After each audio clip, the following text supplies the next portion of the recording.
التراثية في منطقة عسير جنوب غرب المملكة العربية السعودية، وهي من أجمل وأبرز القرى التاريخية في المملكة. تشبه رجال لوحة فنية تتناغم فيها تفاصيل الطبيعة مع الهندسة المعمارية التقليدية لتشكل جوهرة ثقافية وسياحية لا مثيل لها.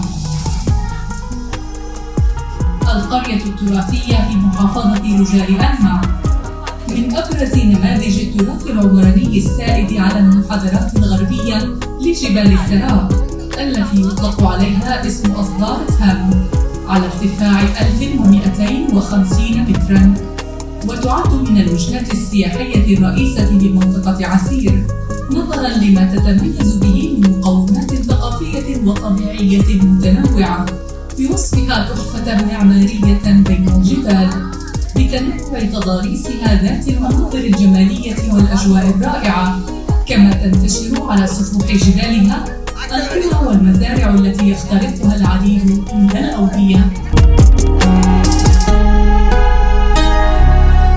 قرية رجال التراثية ضمن أفضل القرى السياحية في العالم لعام 2021، واختيرت من بين 175 وجهة تمثل 75 دولة لما تمتلكه من تراث ثقافي متميز وإرث حضاري يمتد لما يقارب 900 عام.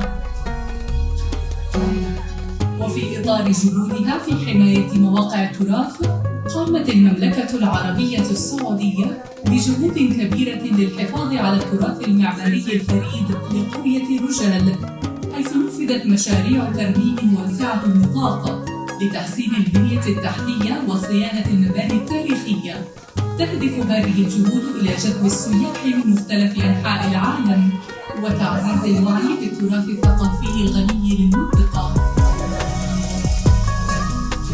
قرية رجال مثال حي على كيف يمكن للإنسان أن يتعايش بتناغم مع بيئته الطبيعية.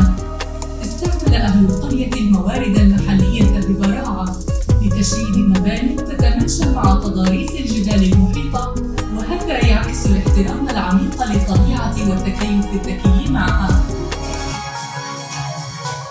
رجال جوهرة متألقة في قلب السعودية، حيث يتناغم التراث مع الحداثة ليشكلا لوحة ساحرة تجذب كل من يسعى إلى اكتشاف الجمال والتاريخ. زيارتها ليست مجرد رحلة سياحية، وإنما تجربة غنية بالثقافة والتاريخ، تترك في النفس انطباعاً لا ينسى.